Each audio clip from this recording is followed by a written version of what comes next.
$744,131. Honourable Leader of Government Business. Thank you, Mr. Chairman. I therefore beg your leave for the Honourable Member for St. Andrew to join me in the committee room to be able to further consider the estimates in relation to this head. Leave is so granted, Honourable Member.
Honourable Minister, you may now proceed, first of all, to introduce your team and give your opening comments.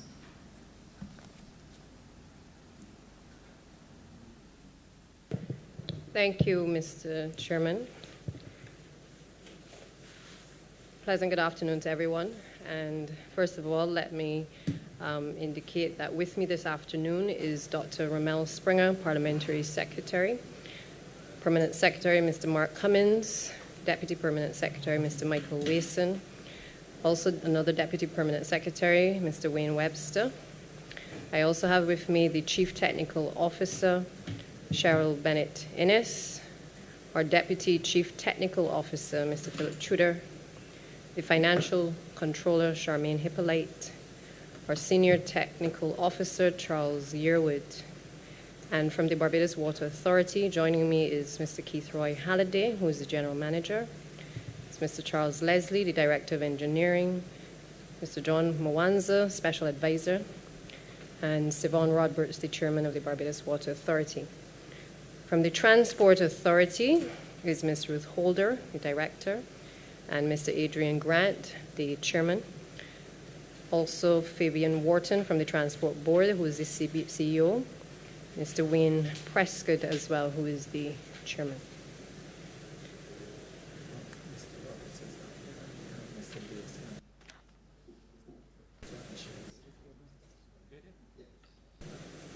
I'm told Mr. Roberts is not with us. In his place is Shelley Paris, Project Manager from the Barbados Water Authority, and Dave Scantlebury from the Ministry of Transport Works and Water Resources.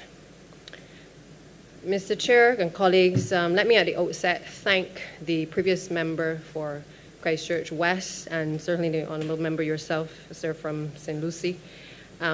Also former ministers in more recent time for St. Michael West Central and also the Honourable Member for St. John for what I consider to have been the laying of the foundation for me as Minister of Transport Works and Water Resources. As the name implies, the ministry has responsibility for transport, road infrastructure, and water. And I'm particularly mindful that in order for us as a country to generate economic growth, and to improve the social well-being of Barbados, it depends primarily on the effective and efficient functioning of the infrastructure that I've so mentioned. And of course, by extension, the investments which govern the management of these resources and their further development. We have responsibility in this ministry for maintaining a historic 2,500 kilometers of water distribution and transmission mains, the majority of which, sadly, are between 50 to 100 years old. And it comes with a number of challenges of maintaining an adequate supply and also preventing wastage. The strategic mains replacement program, which has already been started, will continue in this particular financial year. I think it is, has been certainly spoken about quite a bit in relation to the record of this administration to try to replace 120 kilometers of water mains. Already we've seen the relief that has been brought to the parishes of St. Joseph, St. Andrew, and St. John.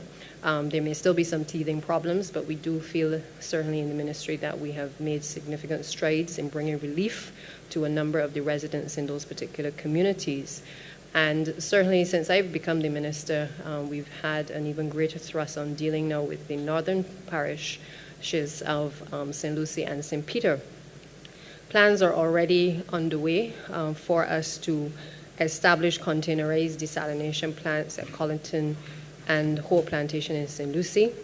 And there has also been an upgrade of the St. Stephen's and Lodge Hill pumping station.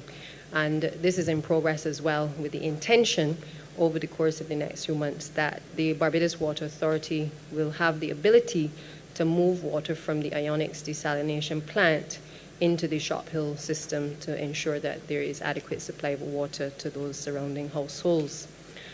Work is also ongoing at 5 new precast concrete water storage tanks at 4 locations across the island, again to further reduce the number of water outages. Of course, despite us doing all of this work, I think the public is well aware that there are still challenges, whether there are issues in relation to electricity and outages, or whether it is in relation to pumps from time to time, or even the cleaning of wells. Some things are within our power, other things are certainly beyond our control.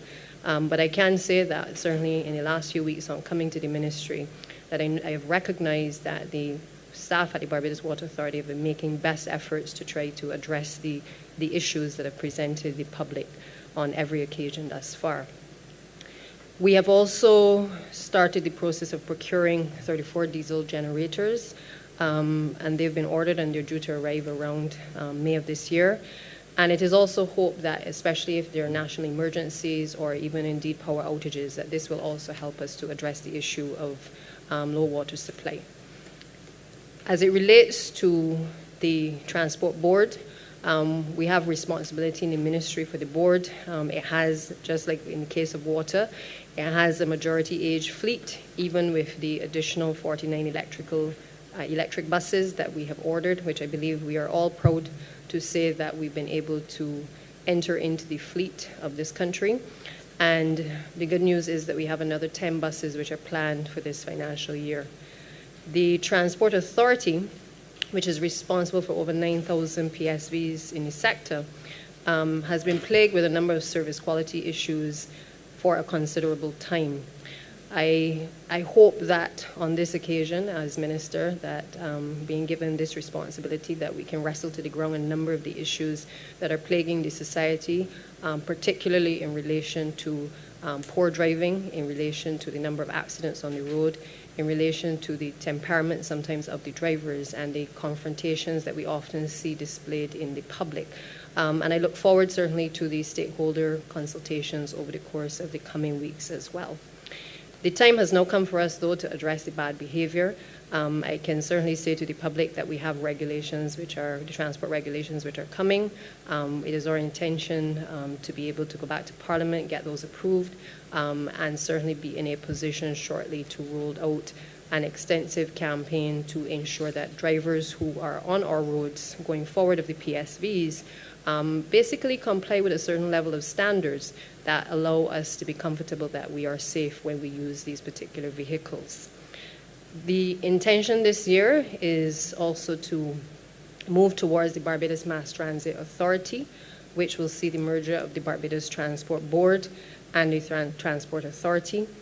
And I know that that is at a fairly advanced stage, and we hope that we can conclude our discussions over the course of the next few weeks with a view to bringing that to fruition very shortly. At the core ministry, we have responsibility for 1,960 kilometers of road infrastructure, street infrastructure, some traffic management, commuter travel safety and regulation, and enforcement. And let me just say that, back in 2018, this government had to prioritize roads. We had a situation where many of us who had been in opposition, for instance, did not have the benefit of a number of roads in our own communities being done. But by winning 30 seats, we had a responsibility then to prioritize in each of our communities the types of roads that we wanted to see addressed. And then ministers were able to assist us in this exercise, and we've done a number of roads in the course of the last few years to address the priorities that had been given. While we haven't gotten all done, in this upcoming estimates, it is our intention to continue the extensive road infrastructure program and to certainly help to build on the major road networks and to improve in particular a number of the community roads as well. Scotland District, I think it is fair to say within the last few days the Prime Minister of Barbados has signed an agreement, a framework agreement with the Ambassador from the People's Republic of China, and that has begun the process of the negotiation of a loan agreement with the Exim Bank for the sum of 230 million Barbados dollars. The agreement will obviously assist us in greatly for bringing relief to the Scotland District, which, again, for many of the persons who live in those areas, they've been crying out, in particular their MPs have been crying out for many years for some issues to be addressed in relation to road infrastructure and slippage. And we now have the opportunity over the course of the next few years to start the process of addressing these issues. In these estimates, you will see that we have not only accepted that we're going to be engaged in this loan financing, but we've also provisioned for professional services, making sure that we have the relevant oversight of the project, making sure that we have allocated funds for supervisory services for the project. Because I think it is fair to say that with a lot of these major projects, it is important that we provide that level of supervision to ensure that the roads are executed in the manner for which we intend. The next area, Mr. Chair, that I would want to just mention in my opening would be the Barbados Licensing Authority. I spoke a few weeks ago about the issues that the general public had been raising regarding the Barbados Licensing Authority. It is no mystery that this has been an ongoing problem for the authority. The public, as you know, is able to renew their driver's licenses online. The over 70s are able also to do the same. There has been a process of modernization at the institution, but there have been some challenges in relation to ensuring that persons are able to receive their driver's licenses. I can, again, give the assurance, as I did just last week, that work is in motion to be able to ensure that those persons who have not received their driver's licenses as yet, that we are able to address the backlog. And as it relates to the modernization of the licensing authority, we are also not only dealing with that department, but we are also moving to the government electrical department as well to ensure that they can transition as well in terms of modernizing and digitizing their department. Work is already on the way in relation to the electronic vehicle registration system, and this will continue into this financial year. The EVR system is intended to help us to better monitor and enforce the provisions of the Road Traffic Act. There's an estimated 30% or about 30,000 vehicles on our roads that are currently unregistered. I'm sure the public, many people have had situations where they've gotten into accidents and persons were not properly licensed, and therefore this is a concern for all of the various stakeholders. And we've therefore invested in a system which we hope to now be able to address the issue of registration once and for all. I will speak to that more. I'm sure questions will come in relation to that, but just to say that this is the first step in us, again, helping to modernize the existing system. At the ministry, one of the major undertakings continues to be the investment in renewable energy systems for our large users in the Transport Board and at the Barbados Water Authority, which we believe will result in considerable savings going forward. We've already seen these benefits as it relates to electric buses, and I think there's further scope for us looking at other alternative solutions across the boards. With respect to BWA, it is hoped that this move will result in fewer water outages as a result of any challenges with power. Over the course of the next few years, it is also our hope that we can encourage the electric mobility program with a view to expanding it from 650 to 70,000 electric vehicles by 2030. Of course, a major part of the achievement of our goals has to be a modification in the way in which the ministry conducts its business, how teams are deployed, and of course, the removal of outdated engineering and drainage standards as well.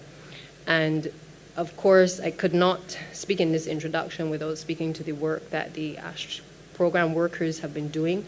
They came about as a result of the situation with Ashfall, but they have now, I think it's fair to say, across Barbados, been able to assist us with keeping Barbados clean, and certainly to the satisfaction of all of the various constituencies. We are seeing the hard work that they're putting in. And I know that the team and myself have spoken about how we transition these workers to helping them to do more things within the department, learning other aspects of the ministry, so that you do not come in and remain in the same position that you came into, but that we create opportunities to be able to move people on to other levels if they are so interested. I want to make the final point, Mr. Chair, that while there's been a significant draw on the public purse in relation to this ministry, in particular, we've been addressing issues of the South Coast Sewage Project. We've had to address the issues of water supply and water outages over the course of the last few years. We've had to improve on our public transportation system. The truth of the matter is that it is our hope as a government that we will be able to build back a better infrastructural system over the course of the next few years, and one that is not only addressing the problems of today, but also trying to prepare for the future as well, and that we can leave something that is more tangible, something that is going to last longer for future generations.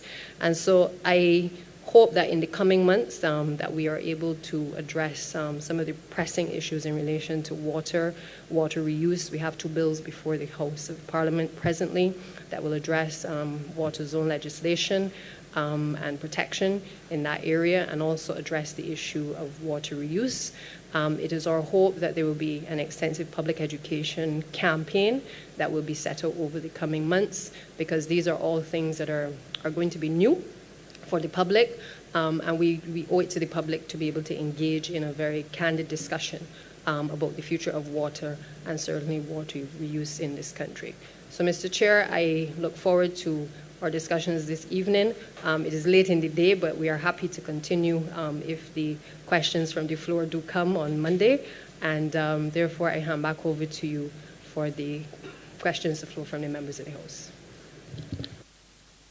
Honourable Minister, would you kindly move the head? Thank you, Mr. Chair. I therefore beg to move that head 81 do now stand part. Thank you. We shall now proceed with questions from members, honourable members here. Honourable member for St. Peter. Thank you very much, Mr. Chair. I think it is well known that I would have a whole lot of questions to ask in this area.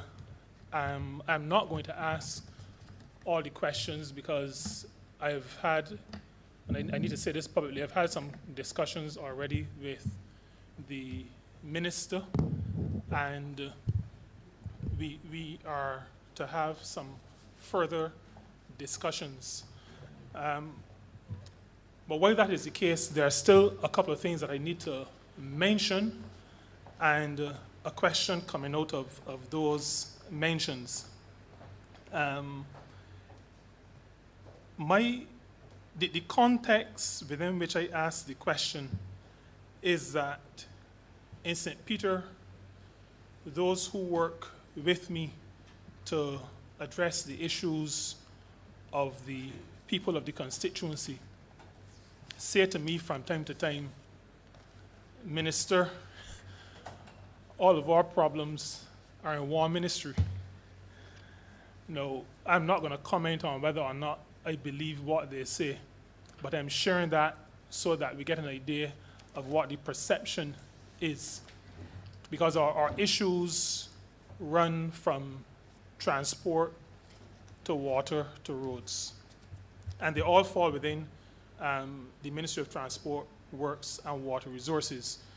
Now, our roads are some of the worst in the island, but I'm pretty sure that, Minister, you are aware, and I'm sure that we're going to get some action on those. We have a disaster waiting to happen at the traffic lights at Church Street and Karen, our husband's highway. A disaster waiting to happen. And I am hopeful that you will, as the third minister that I'll be approaching on the matter, be able to bring some resolution to that. When I say disaster, I'm referring to the fact that somebody's going to die. And I know people talk putting a mouth on things, but that's the bald reality for me. Somebody's going to die on that highway if the atrocious behavior based on the current traffic arrangements is not addressed. So I just mentioning those, but I know that those will become the subject of further discussion. I'll also raise at another time the functioning of the MTW depot. And I'm going to be straight up in those discussions, understanding that maybe persons who work with or who are associated with the depot may not like what I'm going to say. But after going through no 2 election campaigns, there are certain things that you don't worry about anymore. And you focus particularly on solving the issues or facilitating the solutions to the issues that face residents. The most pressing of which is water. And I note, Minister, that is where you started. And I want to commend you for starting there because it suggests to me that you recognize that the provision of water is critical to life. And while I have issues with roads and transport, water remains the critical issue. You spoke to the mains replacement, and you mentioned the truth that the mains that we have are old. When the residents of Boscobel saw the tank going up in 2019, they were overjoyed, like I was. Since then, though, the relief that they expected has not materialized. And so now, even when we have water, it is often discolored, so it can't be used for drinking, and it can't be used for the laundering, the washing of clothes. I am aware of the challenges, the processes that we're going through. And the reason why I raise this is because while understanding those challenges myself, I am aware that my constituents have been suffering in a sustained way since 2014. Both mine and those of the chairman of this Standing Finance Committee. I'm mentioning him because he may not be able to speak fully for himself, and he would not take away the few minutes that I used to mention St. Lucie from my St. Peter time. But the truth is that we've been having these sustained issues since 2014, and we've been told all kinds of things, but the relief hasn't come. People feel that they've been played with because sometimes the water comes back on when the meter reader is coming out to read the meter. We had, while in opposition, a town hall meeting. The water came on, the hardest that the residents have seen it in about 4 years. hard for about 2 days around that time. And, you know, it is understandable why people would feel a little bit frustrated. Now, because of the time frame, the question that I have has to do with communication. We have represented to the Barbados Water Authority repeatedly that the people of St. Peter and the people of St. Lucie, if I presume to speak for the chair, are not unreasonable people. We know that there are issues, we know that things take time.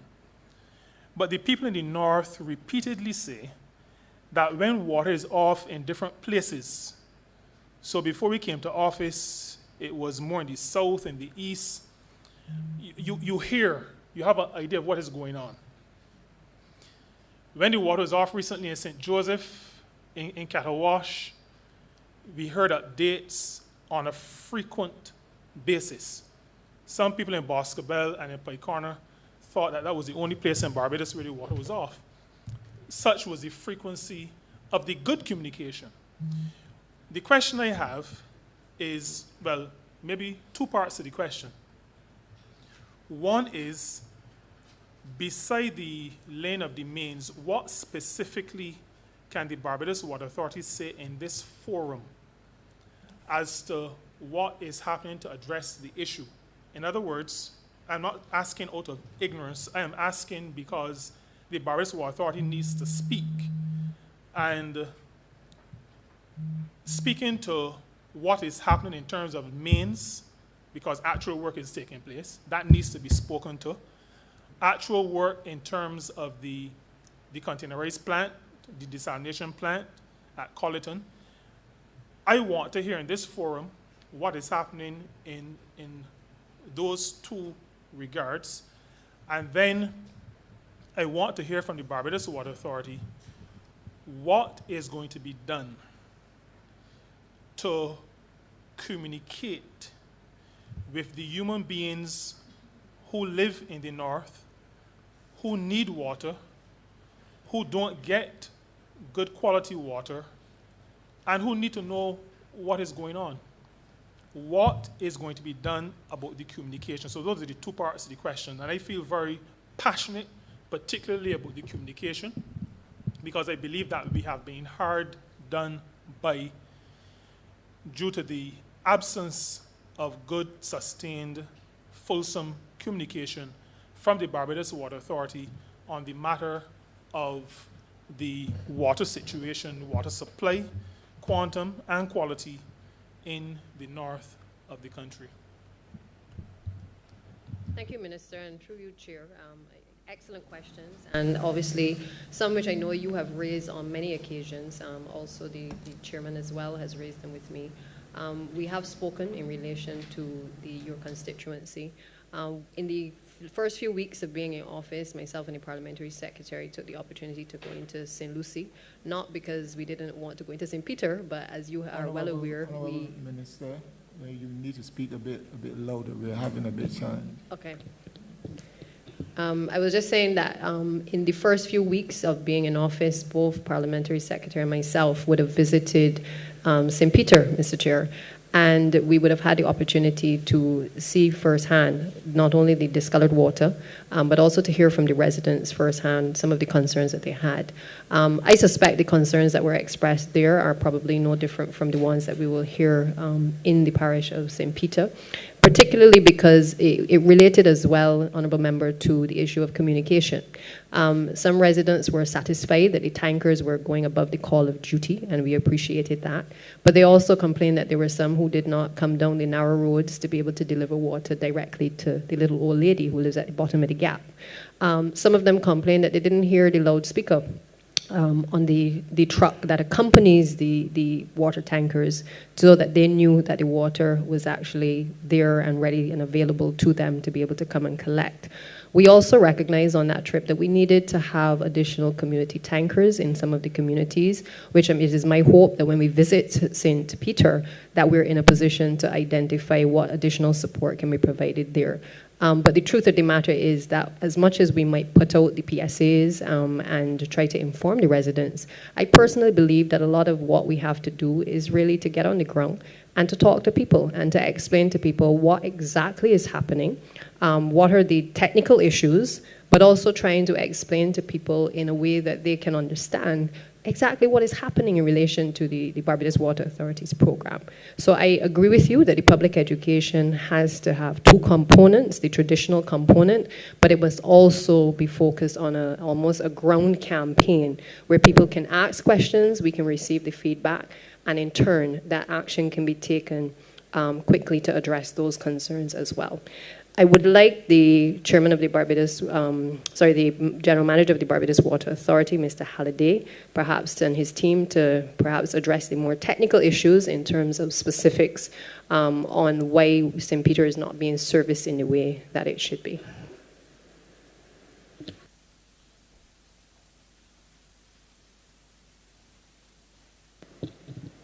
Good afternoon. Thank you, Deputy Prime Minister. And Minister Colin Jordan, thanks for your questions as well.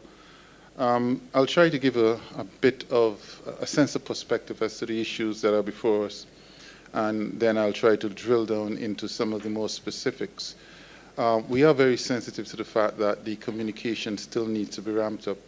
We've been on the ground, but perhaps not sufficiently enough, as we would have discussed with the Deputy Prime Minister as well. And therefore, we're putting in place a complete communications plan that we're rolling out even as we speak, going into the next several weeks. What I would say in terms of the action on the ground is that our approach for the resolution of the issues in St. Lucie and St. Peter, the northern parishes, is really multifold or multi-pronged. We have some solutions that we're putting in place, at least on an interim or medium-term basis. Then we have some solutions that are long-term. In any event, whether it's medium-term, immediate, or long-term, one thing remains very clear, is that we must pursue the mains replacement program. We've started in earnest in the north in various sections, and in particular between Lambeth and Boscobel. And I mention that first because even though we have erected a tank, a reservoir at Boscobel, I know many thought that that was the solution to a lot of the issues.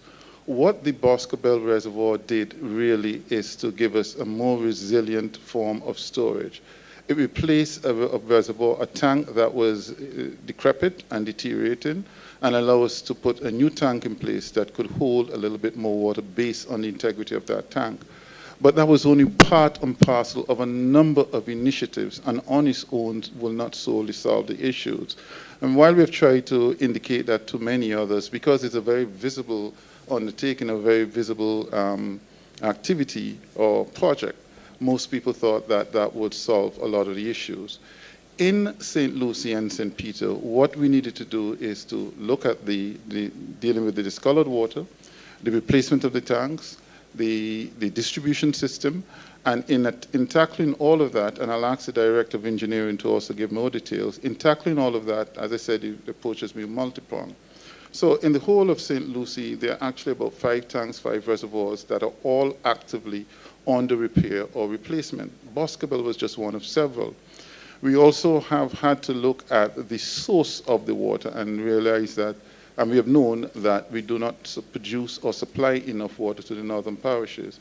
That has meant that we've had to augment that supply, and that is where the notion of a permanent desalination plant came into place previously, but that was put on hold, and in the interim, what we've done is come up with temporary desalination plants. So those temporary desalination plants are being installed or constructed at Clinkett's, Colleton, and at Hope.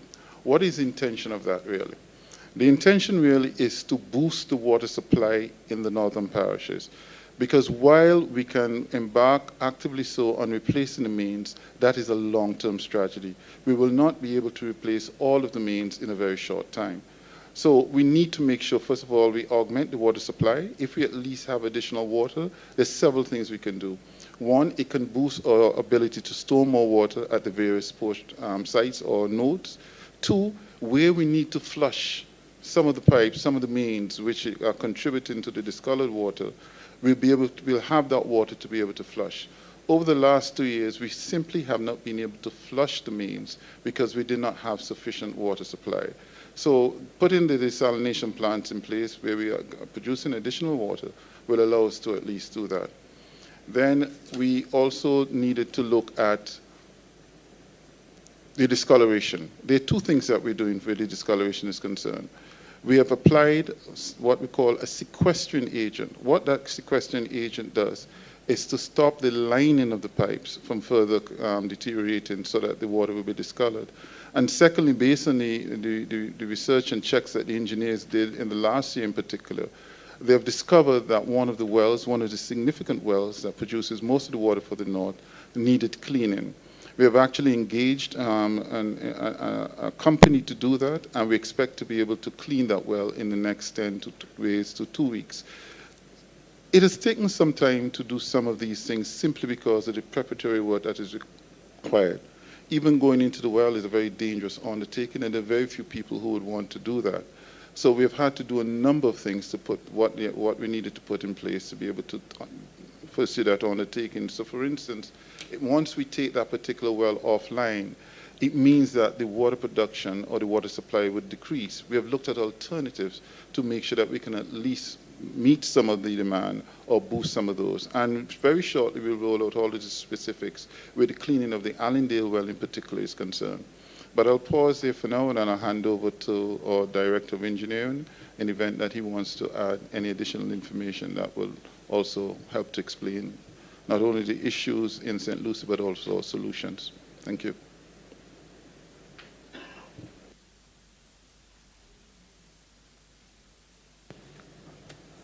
Okay, good afternoon.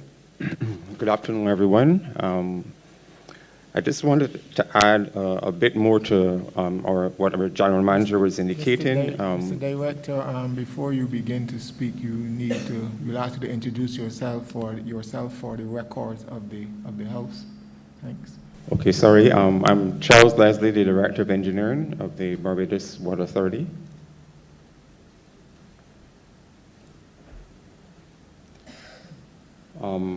Okay, I just wanted to add, in addition to what the General Manager was indicating, the network and the infrastructure, the pipe infrastructure in the north of the island is aged, as the Minister indicated, and it is being approached in a phased approach.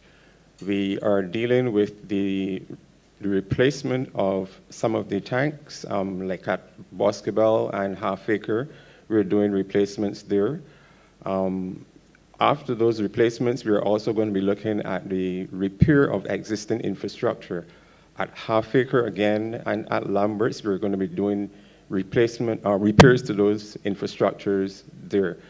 That will address the issue of the storage, as the General Manager was indicating, and allowing us then, once we have the water from the new sources, to be able to store it appropriately and efficiently. We are also looking at the replacement of the main infrastructure. What we've recognized is that the infrastructure in the north of the island is perhaps older in some instances than some of the other infrastructure, and we're experiencing more frequent bursts in some of the areas. For instance, in the Rockfield area, Pike Corner area, we're experiencing sometimes bursts on a daily basis, and we've recommended that, and we have a phased approach where we're looking to replace those mains in those areas. We have started with the replacement of the transmission mains first, because the intention is to move the water from the source into a storage facility, and those transmission mains has been a bugbear with us because they're breaking so frequently. As you correctly indicated, when the new reservoir went up in the Boscobel area, the intention then was to continue to pump from Lamberts to Boscobel, but bi-weekly or sometimes on a daily basis, we've been having breaks on the transmission main between Lamberts and Boscobel. So that was the first one that we had to address, and if you go to that area, you'll see the replacement of that main in that area. across the length and breadth of St. Lucie, there are approximately 34 kilometers of mains that we have to replace to be able to bring a sense to reduce the frequency of breakages and to be able to bring more resilience to the network. And we have to do that in phases because all of the resources are not available. So in the first phase, we are going to be looking at approximately 12 kilometers, 12 of the worst affected of those mains to replace those. Then we are also looking at the addition of new water to the addition of new sources, the augmentation of the water supply in the area. At the Hope and at Colleton, we have done a considerable amount of hydrogeological work, and that really means that we are looking at how the water and the quantities of water that you have available underground in those particular areas. So we've completed drilling of observatory boreholes at both locations. We're in the process of assessing that information. Our contractor has indicated that by next week we should have the reports that would advise us where we can find new sources of water and the quantities that will be available and the quantity and the quality that will be available in those areas. Then we will go about doing what we call the establishment of the well fields for the development of those sources. We have started the whole process of the procurement of the resources in terms of the plants, the pipes, all of those resources we've started to procure already, and some of them are on the island. So once we have the precise location where we do the installation of those well fields and the development of those well fields, we then can proceed with the erection of the plants. The plant at the Hope, we believe that one is going to be easier to establish based on the preliminary information coming back from the hydrogeologists. So we had meetings there up to this week with the contractor looking at how we can accelerate that program. So I just wanted to add those bits to indicate that we are aware of the issues in St. Lucie, but we have come with a multi-pronged approach to be able to resolve those issues that you've mentioned. Thank you. Thank you very much, and I look forward to the communication plan, which I think I heard the general manager to use the term rollout. It occurs to me that I heard that term rollout on a number of occasions already over maybe the past 3 years.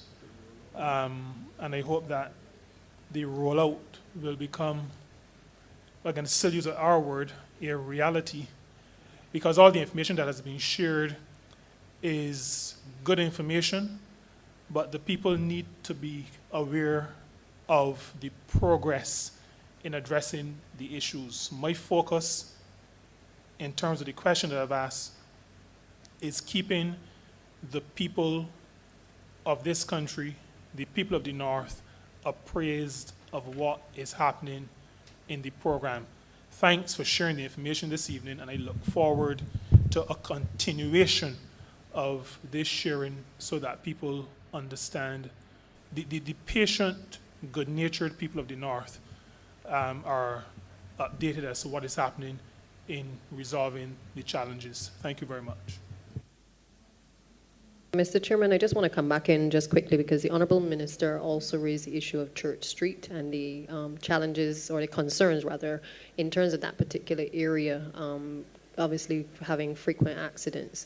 I just last night, in speaking with the PS, another constituency representative had raised with me some issues in relation to some other areas which were of concern.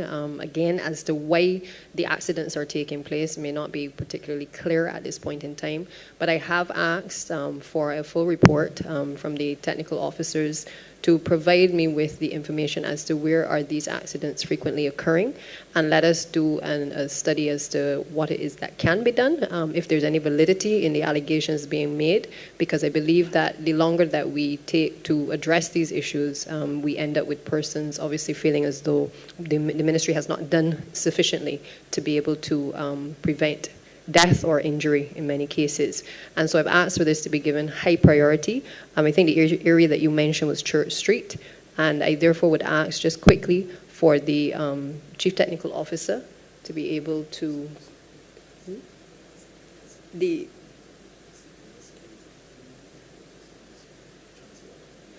I would ask for the Transport Authority to just speak to this quickly.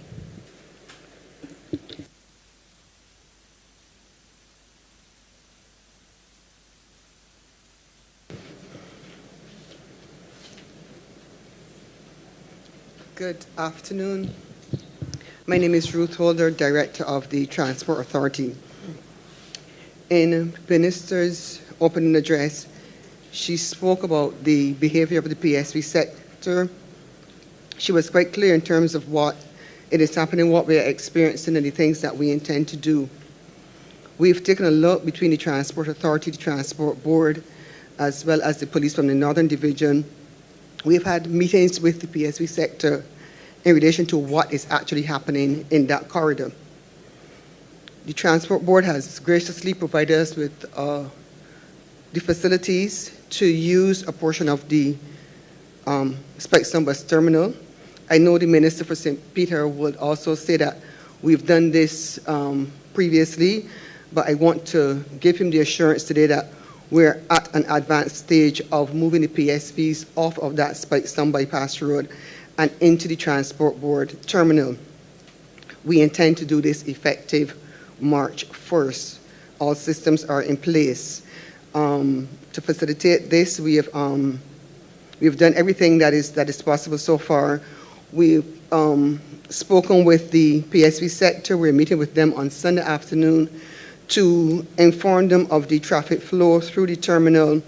Ministry of Transport and Works have done quite a bit of work on that terminal as well to help us prepare for it.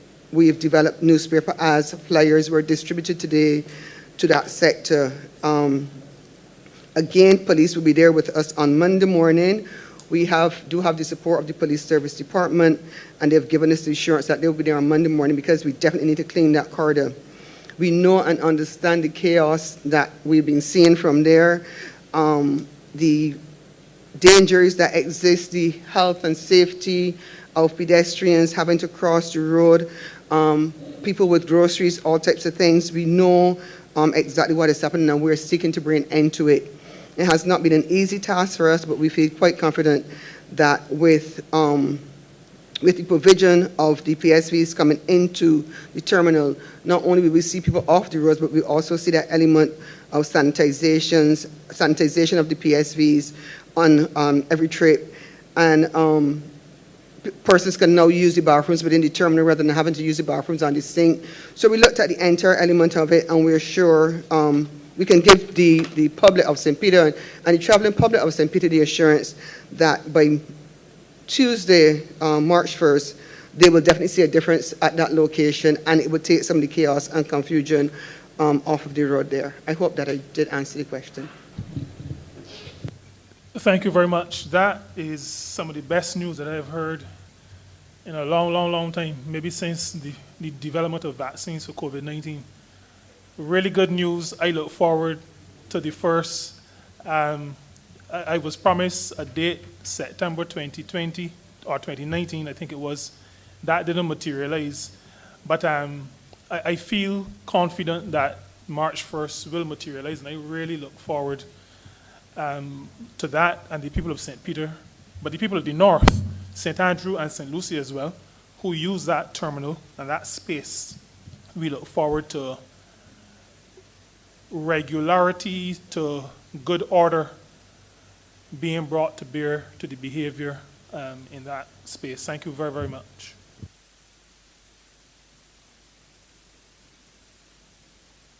Thank you, Honourable Member for St. Michael South Central. Thank you, Mr. Chairman. I have 3 or so questions for the Minister and the officers of the Ministry. The first has to do with the matter of licensing and inspection of vehicles. Both from the doing business perspective, I have been engaged and continue to be engaged on this matter. You know, Barbadians, when they believe that you work in a certain area, have worked in a certain area, they will continue to engage you on things that they believe that you may have some capacity to understand. And second, from the small business perspective, I have in St. Michael South Central driving instructors, people who own small businesses where they sell vehicles. I cannot possibly describe to you the number of concerns and calls and messages that I get trying to understand the issues related to registration of first registration of vehicles, related to the process for permits and driver's licenses. I hear from you, Minister, that there is electronic vehicle registration process that is underway. I hear from you equally that there is a backlog with respect to licensing and that there are efforts underway to deal with that backlog. However, I'm concerned about the relationship between the Barbados Revenue Authority and the Licensing Authority. A year ago, I took the liberty of learning from some people in the sector what are the steps that they were experiencing to be able to deal with first registration. It involved paying at BRA for a weight certificate and that taking 2 hours, going to the Pine to weigh the vehicle, that taking an hour, scanning the weight certificate and other documents and emailing to BRA and waiting for a response, having a barcode to proceed to Shore Pay, or having to deal with a request for further information, that taking up to 14 days, making a payment at Shore Pay, and then waiting for an email, waiting for an appointment to pick up discs and stickers and so on. That was a year ago. I'm assuming that that has been resolved and that that has changed, that has improved. Well, that has changed. Because I'm still hearing concerns about issues related to registration of vehicles. Most of the concerns that I hear, even when the process changes or even when a step is improved, I won't suggest that no steps have been improved, but even when a step is improved, there seems to remain this vexing situation of the relationship between what the BRA is responsible for in the process and what the licensing authority is responsible for. And I'll be honest with you, Minister. Before you came to the ministry, when other ministers were there, I would go between the officers in finance and the officers in the ministry of the officers that deal with transport, or I would go between the two ministries. One department would say it is the other department would say it was that department.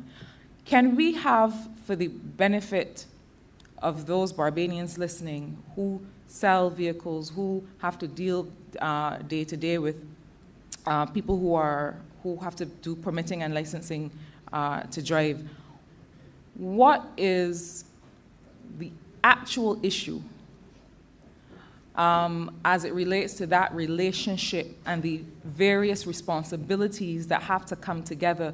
Can there not be a situation where the licensing authority is dealing with the entire process, because it's not the only department that will have to take and handle payments?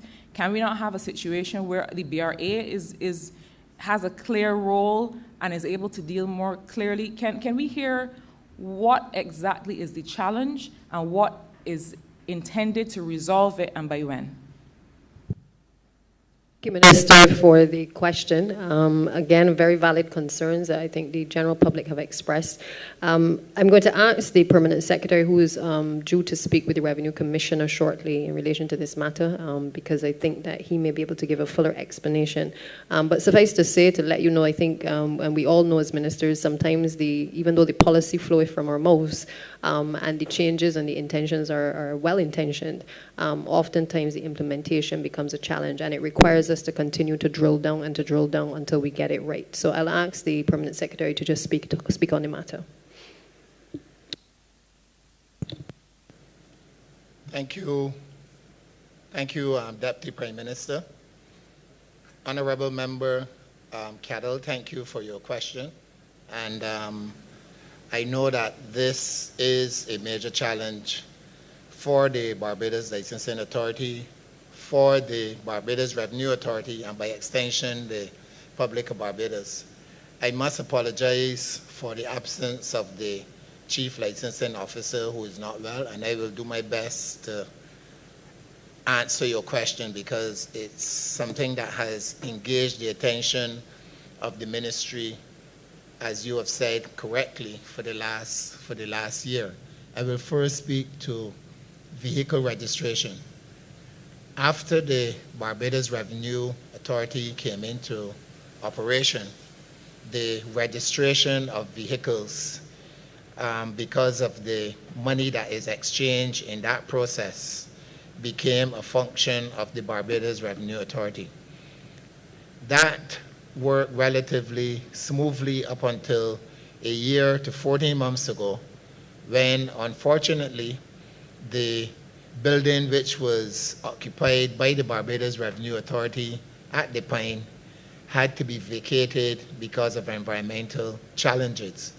So what would have happened before is you would go to the BRA where they probably had 8, 10 sometimes. I think they had provision there for 11 cashiers.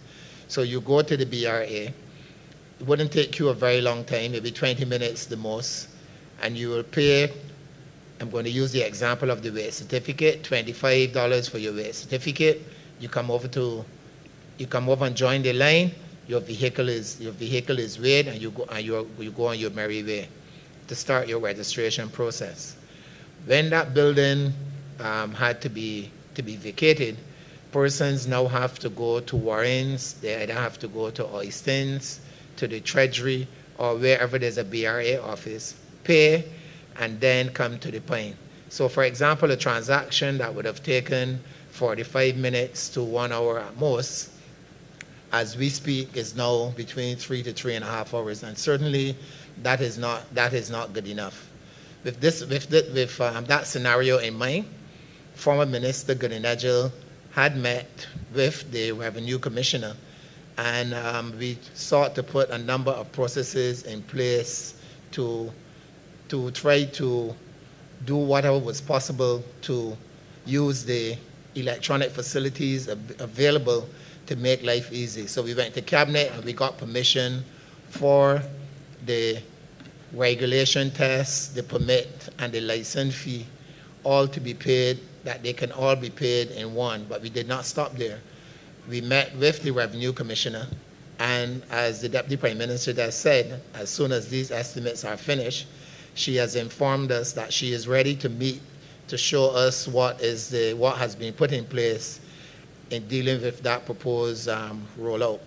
Now, I know that still does not make it any easier for someone who is trying to get a weight certificate because of the unavailability of the BRA at the location. Fortunately, this week, I was in the Standing Accommodation Committee, which is chaired by the head of the Public Service. I raised it as an issue. I was very happy to hear that the paper should have gone to Cabinet yesterday to appoint the contractor to undertake works at the BRA building, and they expect that building to be back in operation by the 30th of April. So with the enhanced technology that the BRA will be using to allow for those payments to be made online, I'm speaking specifically of the payment for the permit, the driving test, and the regulation test. With that building repaired and the BRA operating in that building, the frustration which lead up to weight certificates and examination certificates should be significantly reduced. So you specifically asked what was the actual issue. The actual issue is that the closure of that building created significant problems and frustration for members of the public. We did not sit idly by. We sought to put a number of things in place. Something else that we also put in place, we went to Cabinet, we got permission, and everything seems to be happening this week, but only on Wednesday I got a response from the Chief Parliamentary Counsel with the draft draft legislation, which clearly states that the Barbados Licensing Authority will not be the sole agency in Barbados to weigh vehicles. So the Chief Licensing Officer has to provide a list of garages in Barbados, and we did meet with the garages through the, I think it's called the Automobile Dealers Association. They were very happy. They expressed great delight in being able to assist with the weighing of vehicles. It didn't stop there. We also went to Cabinet, got approval, is now with the CPC. The fee has been changed. So when you go to the garage to have the private garage to have the vehicle weighed, the consolidated fund will not be losing that $25. That $25 is going to be paid to the private garage and then obviously paid into the consolidated fund. But it means that instead of having to come to the Barbados Licensing Authority, the motorist now has the option of going to any of these registered garages to have the vehicle registered.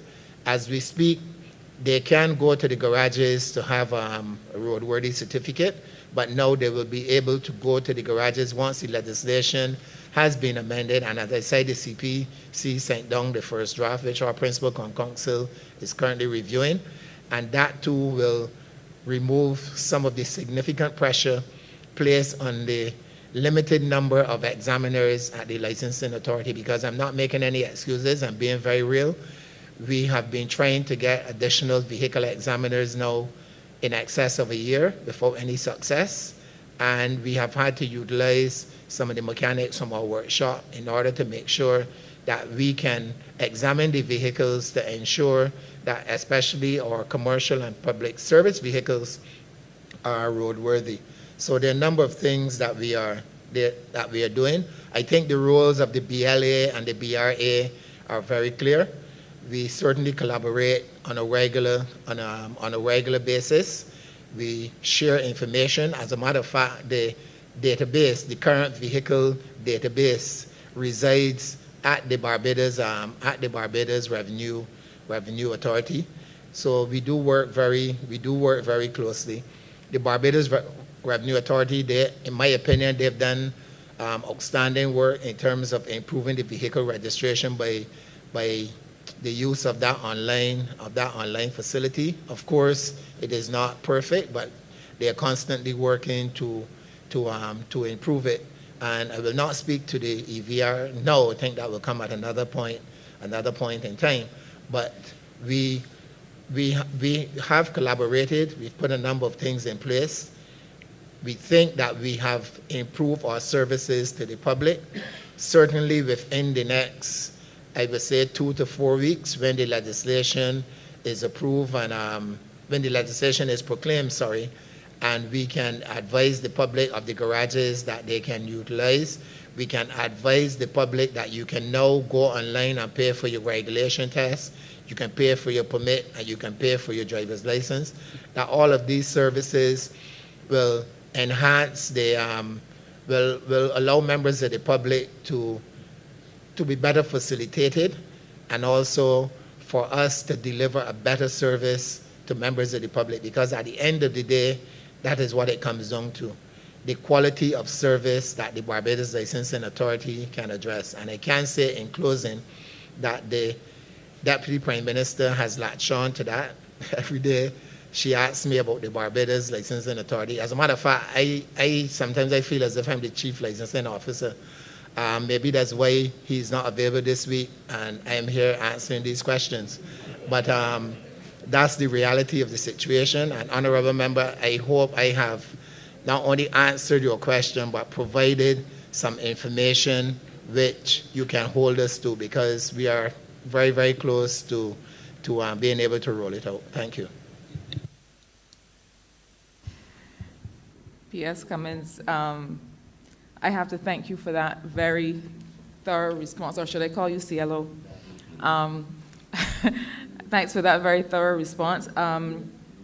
You are right that I will be holding you and the ministry to the roll of those steps, but I am very happy to see these practical steps that show an understanding of what is happening. I feel as if I'm going to get this recording and clip this answer and pin it to my social media pages, because I think the public needs to hear, but I also think the public needs to be able to hold you and the ministry accountable for when these things will happen. So I will be following up. Thank you very much for that. Quickly to my second question. We know that we are already experiencing supply chain issues. Given recent international events, I think we can only expect those to get worse. But even prior to those recent events, we have been discussing issues related to the supply of sand for the major capital works and the major construction boom that we are already in this country. Supply of sand. Recently, I'm hearing that there are issues with the supply of concrete blocks, all kinds of other inputs for works of different types. My question has to do with Minister and your team with the issue of inputs and being able to plan for some of these supply issues. There's not just the physical inputs for works, there's also the fact that you have an extremely ambitious works program, including roads. I would know because some of the resources, Minister, that you're executing, I worked very closely with your team to be able to secure, including the CAF loan program, etc. So there's not just the inputs, but there's also the issue of the number of companies that are available locally to carry out the works. And added to that, there is the question of your project teams inside the ministry, and whether you do have the project executing units, different project executing units for some of these programs. And then finally, you do have a sub-program that relates to the purchase of general purpose equipment. In 21-22, the revised estimate spoke to about $1.5 million. In these estimates, we're looking at $930,000 allocated for the purpose of procurement of equipment. The forward estimates look a little bit more lean, just $30,000 over the coming 2 years. And I know that the CAF program, I believe, does allow for the procurement of general purpose equipment. My question is, with respect to equipment, with respect to inputs for construction and general works, with respect to the companies locally that can be contracted to carry out this work, and with respect to your project executing teams in the ministry, are you satisfied that you, in terms of your procurement planning and in terms of your resourcing of this program of work, that you are equipped to carry out all that is before us in these estimates? Thank you, Minister, for the question. And let me just say that I want to just thank you as well for a lot of the foundation work that you have laid as well, because you were very instrumental in allowing us as part of the economic team to access a lot of the funding that we have now to be able to execute. I think is a valid question in relation to supplies, and certainly for the last few weeks that has been engaging our attention, whether it's been with the Barbados Water Authority or even internal ministry, looking at what we are seeing appearing on a regular basis where suppliers, contractors are raising the issue of access to a lot of the inputs. And there have been variations in contracts. For instance, they've also have raised the issue of being able to have access to the supplies, because I don't think it's any mystery in terms of what has happened as a result of the COVID pandemic, that there are lots of shipment issues. So I think the first point to start from is that this is not a Barbados problem. This is a worldwide problem that everyone is facing. There are, just like we had the issues with sourcing PPE, similarly, there is a race across the contractors certainly in Barbados and across the world to be able to have access to materials. And so that is a very real concern for us. I know that in the first 2 weeks we had many discussions regarding whether we had enough pipes, for instance, on island that we could get started on a number of our projects as well. Under the Complant project, we were able to in a sense, drill down, because, as I said, we do not want to have a situation where we cannot execute, because the projects are all large projects. And so we were able to drill down to make sure that we could start with what we had here, but also working with the suppliers to be able to get the necessary materials onto the island. You raised the issue of workers as well in terms of teams, and I can say that the entire ministry has been impacted as well as a result of COVID. So we have had a number of persons not being able to fully turn up for work. A number of the teams, whether Barbados Water Authority or the ministry, have been impacted and caused significant delays in terms of people being able to turn up for work. And that has presented some delays. Again, I want to reiterate that these are not deliberate problems that we've created within the ministry, but these are unfortunately a result of the times. And I've asked the various teams to start to look at, again, the contingency plans, making sure that we have the additional teams, making sure that we have alternatives in the event that we're not able to have the various contractors or even our own workers being able to carry out the various tasks. I'm sure you are aware that Prime Minister Motley would have indicated that the Ministry of Education is currently working on being able to have a number of young people and persons generally enter into what is known as the construction gateway, because we recognize as a government that there are a number of projects that are coming on stream, and we have to be in a position to train up our labor force. Otherwise, we will have that common problem that people lean on persons from outside to come in, and we therefore want to make sure that we're able to equip our people with the opportunities to take advantage of being trained to be able to enter the market force. Your last point in relation to the project teams and the capacity, I think is one that it's not just in our ministry, but I think this is across government, and you and I have had very long conversations about the fact that you have been excellent at trying to get money for us, but the truth of the matter is that one of our challenges has and continues to be the issue of making sure that we have the correct technical people to be able to execute these projects. And we've seen it in health, we've seen it in, even in education, we've seen it in transport and works.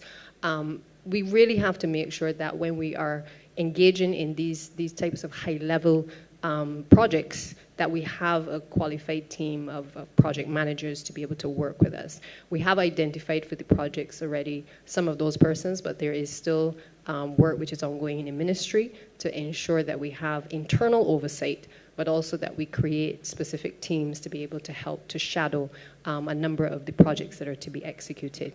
Now I'll ask PS, I believe, CTO, if she can just comment in relation to your other questions.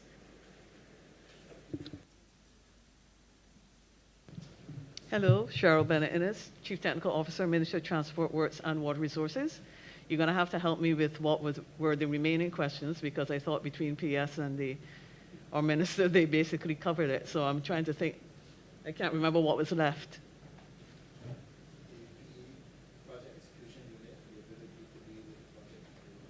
Okay.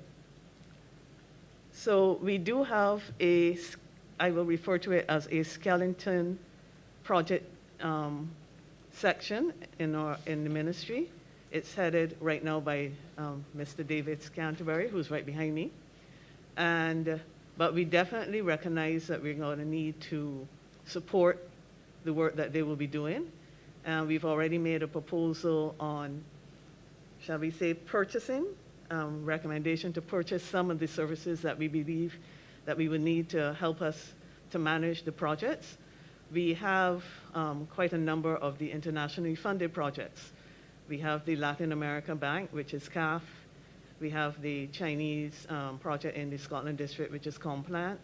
Happy to report that in that particular one, the Complant case, we successfully have got quite far with engaging two firms that will be doing the supervisory engineering services work for us. And then there is also the IDB project.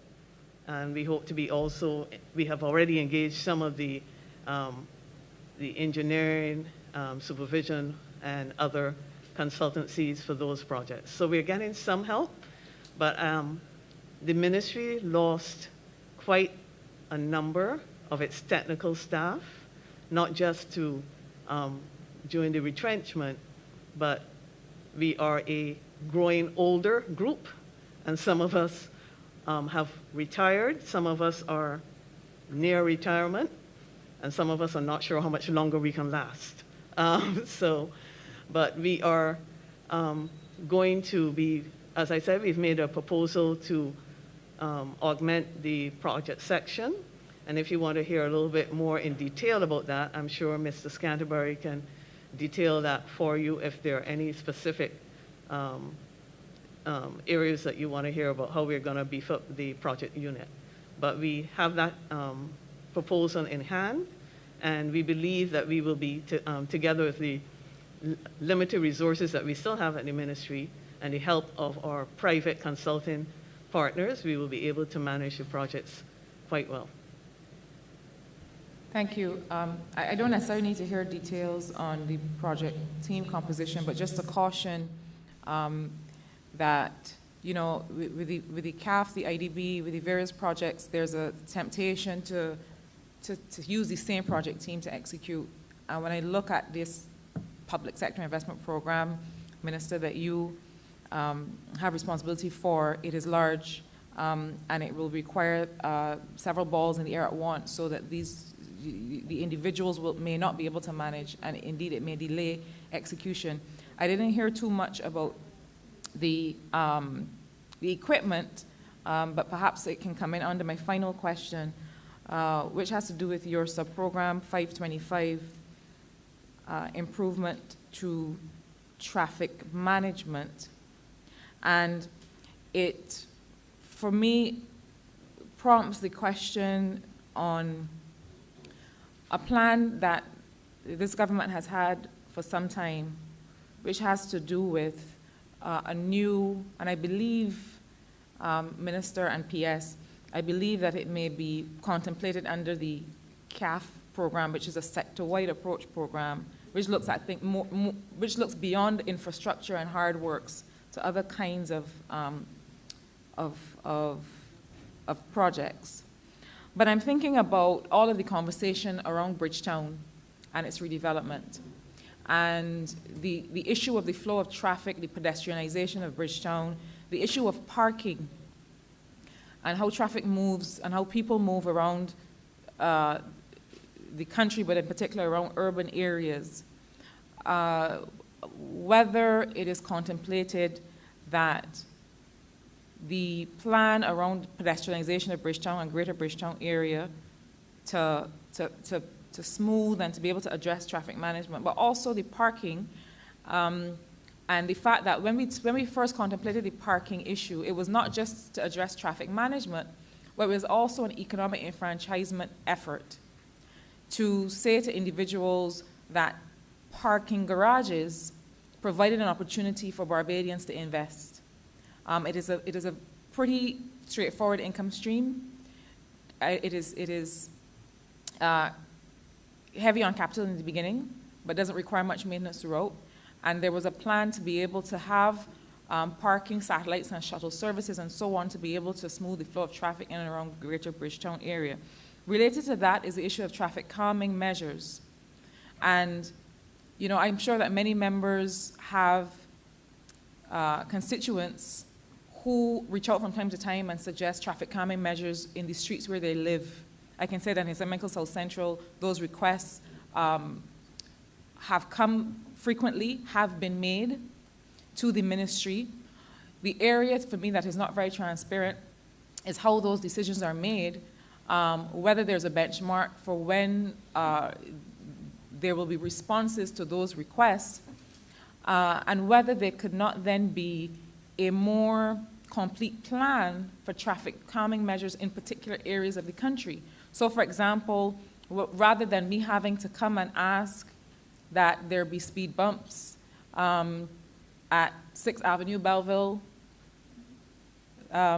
or at St. Hill Road, or at Quakers Road, and not be sure on what basis the decisions are made, not be engaged further, not hear a response, whether there could be, and I'm sure that there's a lot that goes into that because you're managing traffic, so you may not want speed bumps in two roads that join each other because it may, I'm not the expert on that, your team is, but whether there can be a plan developed so that you're not just waiting for requests for residents to ask for speed bumps, but that based on where schools are located, based on where satellite services for the QEH are located, which is also at 6th Avenue, Belleville, that there can be a plan for what are the kinds of traffic calming measures, what are the traffic management considerations beforehand, because I think people want to understand that there's planning going on in these things.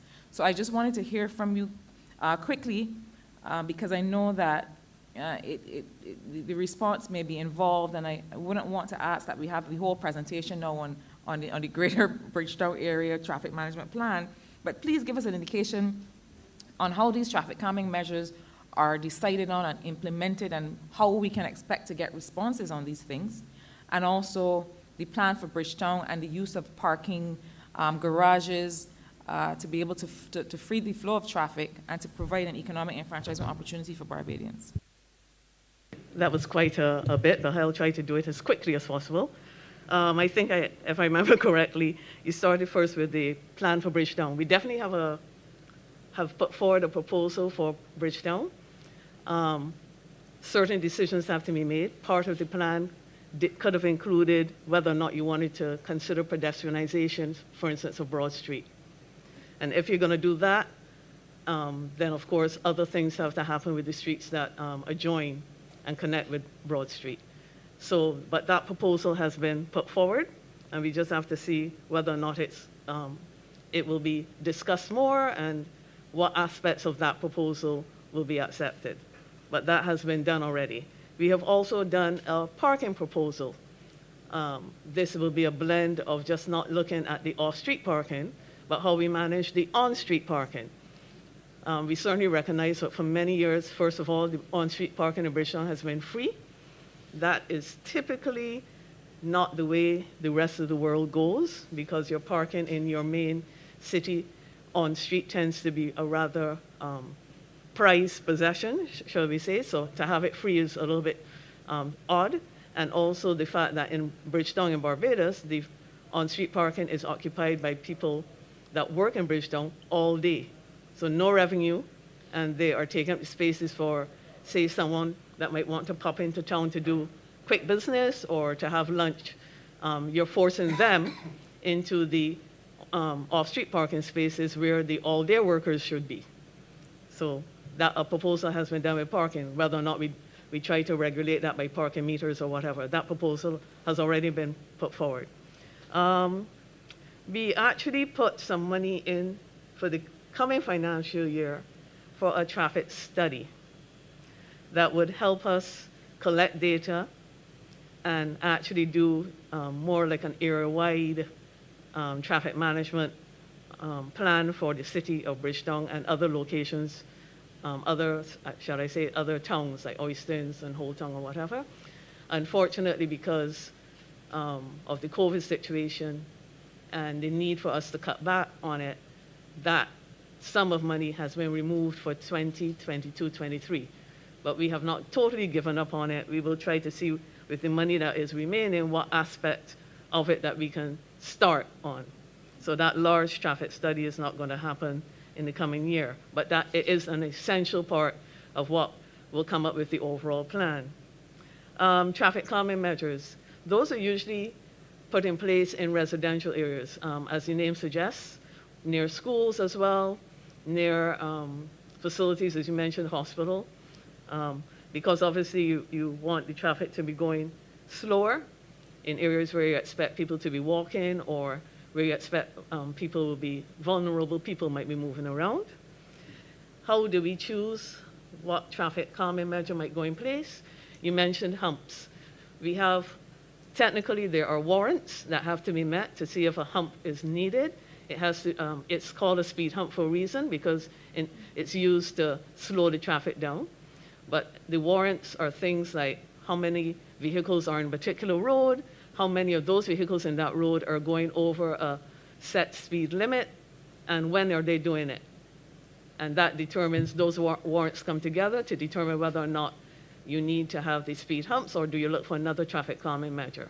That could be erecting lower speed limit signs, or perhaps putting some sort of marking on the ground that can help calm the traffic as well.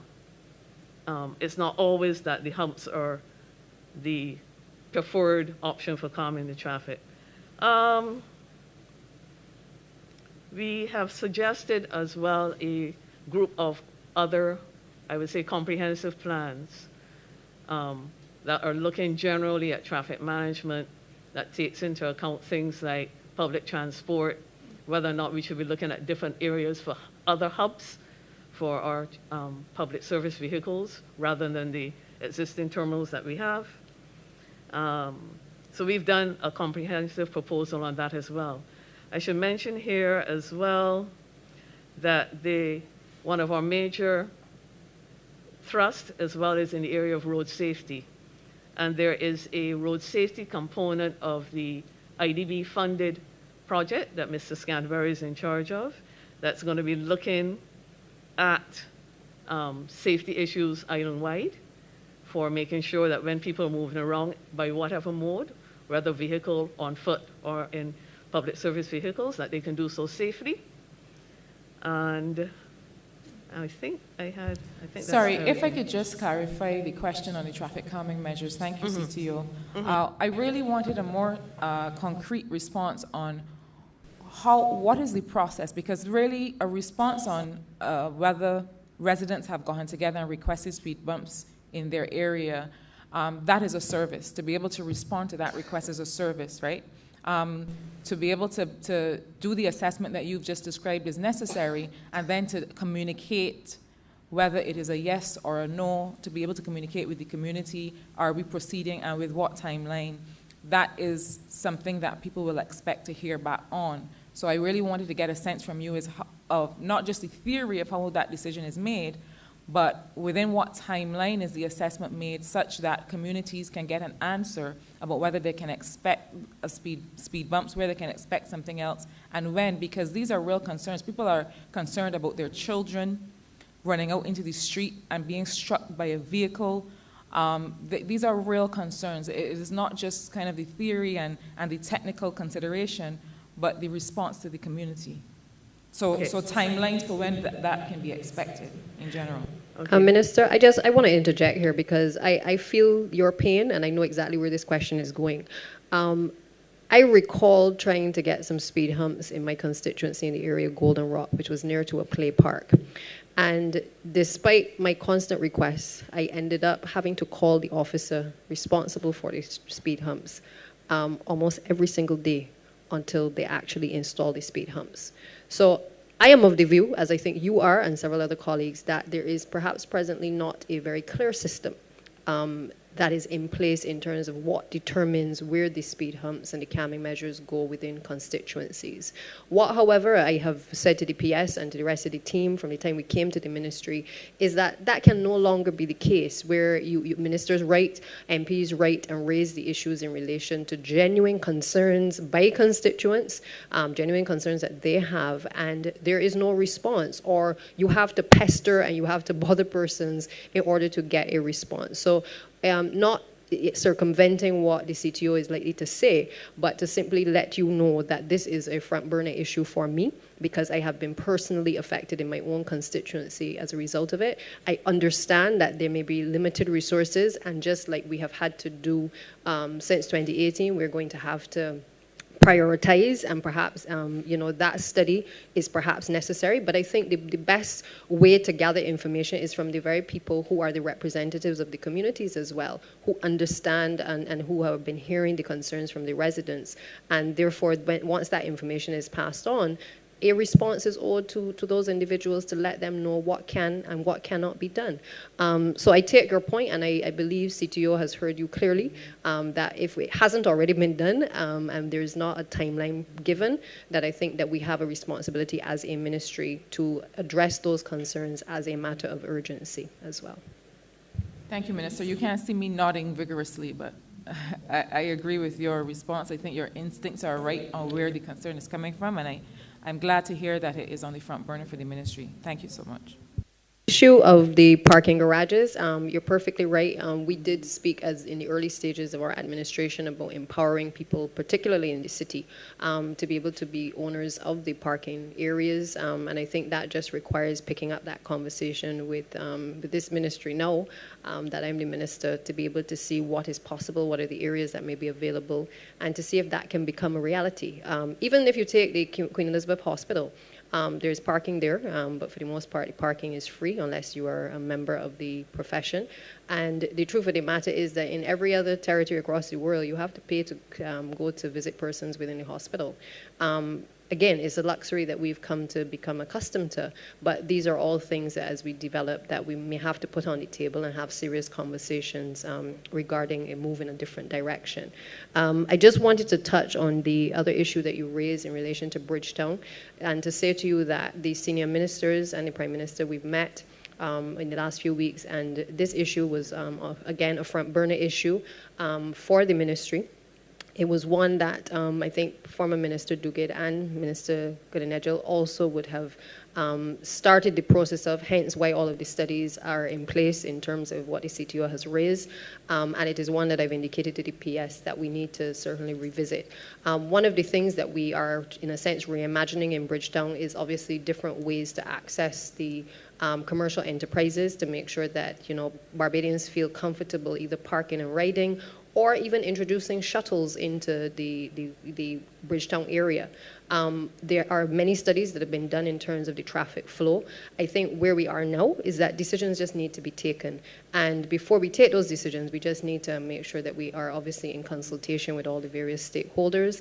And again, that we walk the public through the decisions that we're taking and why we're taking those decisions as well. Thank you.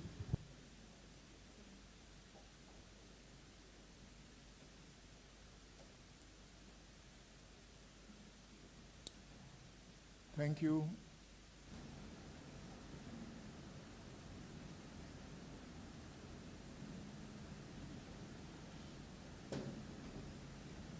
Honourable Member for Christchurch East. Minister, allow me to thank you and your team for what has been a pretty comprehensive address and presentation so far, and some very thorough answers to the questions. I have a couple of burning questions, but one in particular I've been holding for quite a while. I think a lot of our traffic issues on Highway 7 and on the West Coast Road have to do with the way that the public transportation owners and operators use the roads.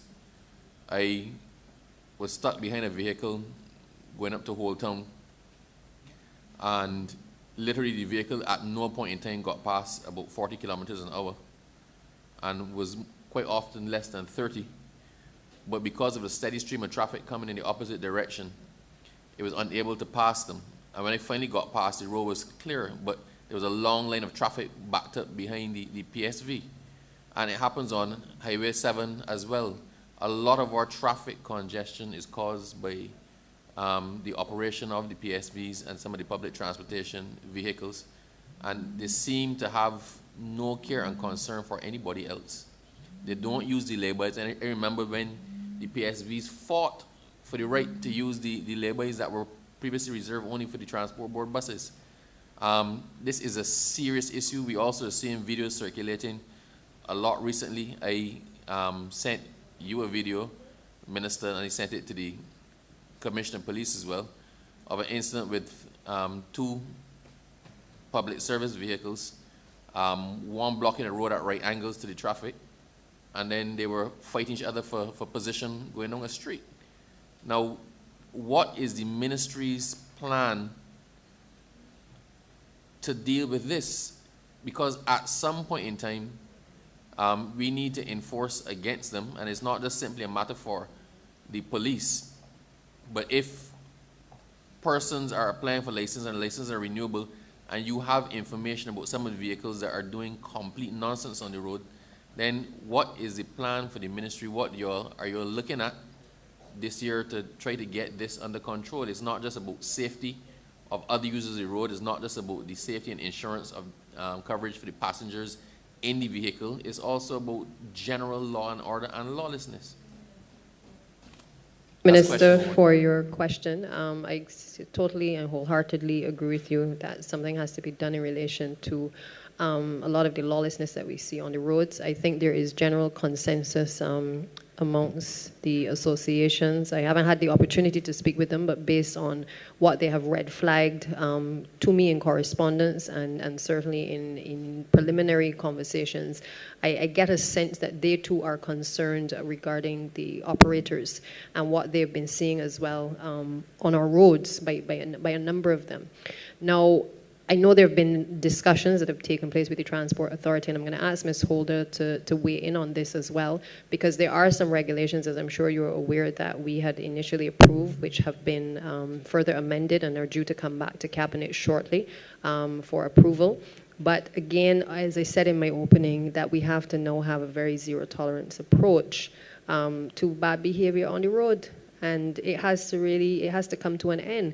And I think that it is not that we want to take away the living of anyone. I think we have a responsibility to all Barbadians and certainly persons who visit our shores to do the responsible thing and to make sure that people are properly trained, particularly because they are offering a service to the public, that the owners of the vehicles as well have a responsibility to those drivers and certainly to the general public to make sure that they are satisfied, that the persons understand the road traffic regulations, that they abide by the rules that are governing our roads, and that they do not participate in lawless behavior on the roads. But I'll let Ms. Holder speak to this issue a little bit more deeper.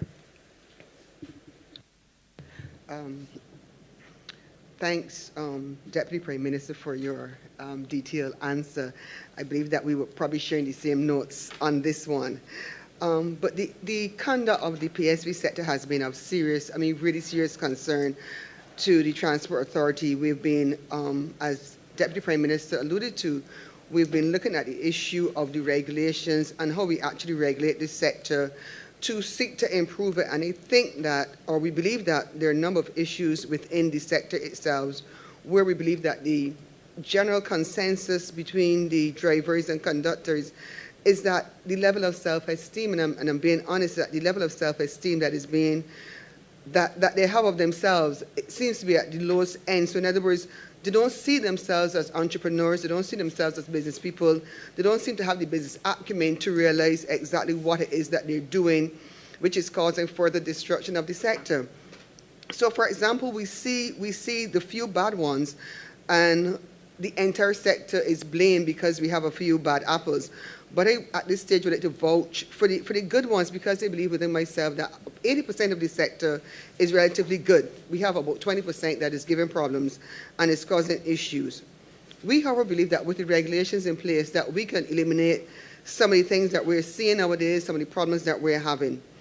In addition to that, we know for sure that the element of training in the PSV sector doesn't happen. It's probably one of the onlyest jobs, I believe, in the world that you say to a guy, take this vehicle, bring me X amount on a weekly basis, on a monthly basis, and do whatever it takes for you to get passengers, for you to make money out there. This ought not to happen. So we've developed a training program which will enhance their skills, their interaction with people, their competencies, in order to create a more safer and a customer-focused transport sector. Not only should the training program do that, but it should also be tailored to ensure that future drivers are aware of the importance of their role. And it should also address the behavioral patterns, the perceptions of who they are, and to create a degree of self-awareness and see this as a real business and a real money-making entity. The sector in itself does have money, because we see people driving PSVs for 30, 31 years. They're not going to stay in that sector if they're not making any money. We know that for a fact. We know what the sector can bring. We know what it can produce. We know what it's actually bringing to us as a government on an annual basis in terms of the taxes that they're paying. So in terms of developing all of that, we also need to look at the owners in themselves. And this is something that I've spoken to before, and I wish to speak on it again, in that the owners of themselves, to me, they encourage the behavior and the behavioral practices. And again, I will urge them to scrutinize their employees, who they're giving their vehicles to. Make sure that they monitor their activities on a daily basis. Discipline them, and share the information with other owners. Because you can have a situation where driver A creates an infraction if he's driving for me, and before that infraction is noticed, before he goes to court, within the hour he is driving for another driver. For another owner. So therefore, we need to take a look at this seriously and encourage owners not only to scrutinize who they have, but to share the information of drivers who are given problems within the industry. We would have seen the videos. We know exactly what is happening out there, but I want to say today that I don't believe that is the majority, again, is the minority of PSV operators who's giving the entire industry a bad name. We also believe that with the legislation in place, I think I said this before, with the legislation in place, we should see some improvement. With training in place, we will see improvement. And with the owners taking the necessary course of action, we certainly should see improvement within the entire sector. I hope that answered the question. I will accept that for now, but I think we need to get past the point of encouraging people, right, and go to serious enforcement. People understand when they lose their livelihoods, and I would rather somebody lose their livelihood than somebody else lose their life.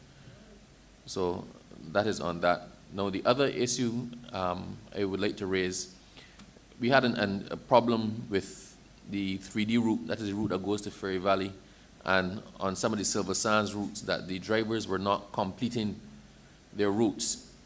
So persons on the 3D route were putting people off before Ferry Valley, people having to walk in the dark, like about a mile or so, because they did not want to go down there. They said the road was too rough, and if they were going with 2 people to Ferry Valley left, and they saw people on the other side of the road, they would make those 2 get out, and then turn and come back down and pick up the others to head back into Bridgetown.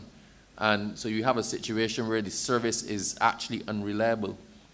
Now, I raised the question with licensing with the MTW, and they said the issue was to get inspectors to do it and the collection of evidence and whatnot. But if we are serious about getting this situation under control, because we can bring in buses, we can take back up the slack and cut people out of business, but we don't really want to do that, and we don't know how efficient our service is unless the persons run their designated route. If you are given a license to run a route that from Bridgetown, past the Garrison, through Oistins, up past Silver Sands, up past Roy Smith, up to Chancery Lane, up to Long Beach Estates, then you are supposed to, once you leave Bridgetown, you are supposed to cover the entire route. If somebody's at a bus stop, you don't know.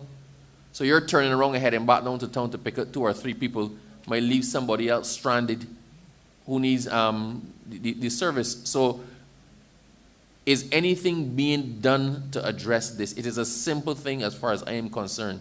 If I am given a license to run a route, then when I leave the origin, I must complete. I must go to the very last stop before going back to the origin from where I originated from. Now, we need to think outside the box. P.S. Cummins, I heard you're saying that other people are going to be doing weighing of the vehicles and roadworthiness checking and that sort of thing. I commend you entirely for it. We need to decentralize certain things. But equally, we can pay people to go and sit on a bus and videotape where the bus goes, or to verify that the bus has completed its route, right? So the lack of evidence cannot be hidden behind anymore. And I would like to know if there's anything in train to actually deal with that, because it is a great disservice to commuters, especially at the end of long routes, who don't get proper service. Thank you, Minister. I'm going to ask Ms. Holder as well to address the problems, because I know that these are ongoing issues and issues that certainly the authority has been dealing with. So, Ms. Holder. Minister, if I can continue, I believe that you are aware that without legislation in place, there's so much that the authority can do and no more. We have been trying every method that we can, passive-aggressive, being assertive, pulling drivers in, pulling conductors in, pulling vehicles off the road. We've been doing what we can as an entity. It is not that we're sitting back and saying, well, this can happen and this is happening and we're not doing anything. You spoke on the 3D vehicles. One of the problems that we knew in relation to the 3D vehicles was the condition of the road leading from Tyne Bottom all the way into Ferry Valley.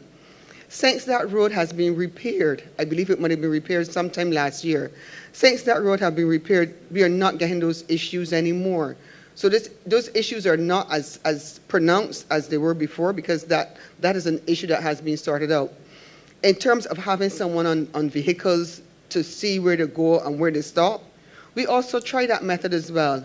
But again, without legislation, that method also fell through the cracks, because we had attorneys who came to disciplinary hearings and would indicate to us, well, how can you charge a man for this? Because why are you doing that? What authority do you have to do this? Because, and it came down to the issue of who issued the permit and who actually has the authority to do anything in relation to the permit. So we did have some legal issues in relation to putting people on the vehicle and what was the purpose of the person on the vehicle. So we did have some issues with those. But as I said before, and as the Deputy Prime Minister said, once we have the legislation in place, the regulations in place, there's a lot more that we will be able to do.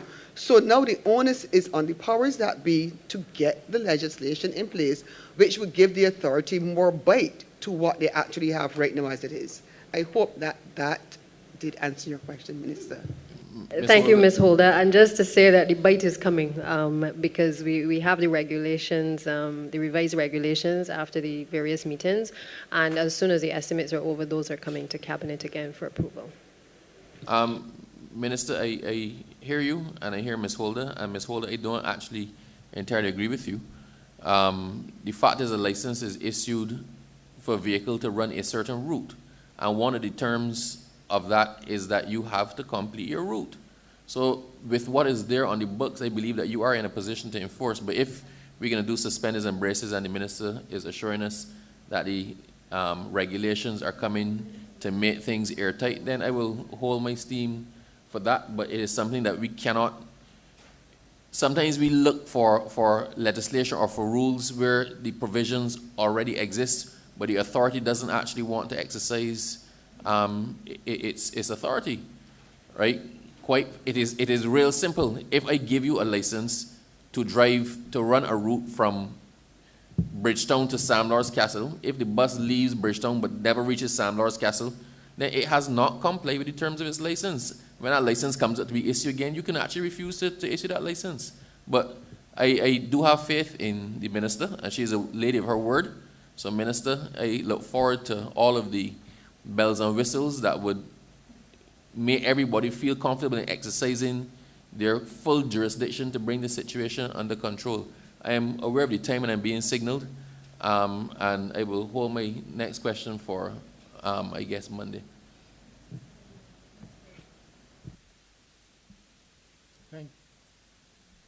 Thank you, Honourable Member. We shall now break. Honourable Member for St. James Central. Thank you, Mr. Chairman. Mr. Chairman, I want to move that you report progress is honour the Speaker and ask for leave to sit again. The question is that I do now report progress is honour the Speaker and ask for leave to sit again. All honourable members in favour, please say aye. Aye. All honourable members against, please say nay. Methinks the ayes have it.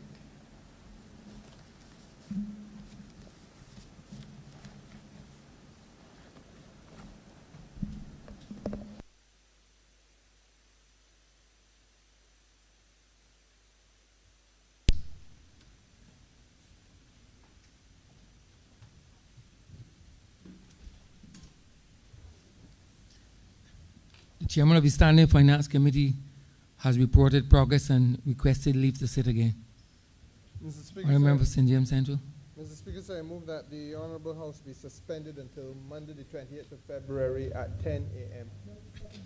The question is that this Honourable Chamber be suspended until Monday, the 20th day of February 2022 at 10 a.m. in the forenoon. All those honorable members in favor, please say aye. Those against, please say no. We think the ayes have it. This honorable chamber stands suspended until Monday, the 20th day of February 2022 at 10 a.m. in the forenoon.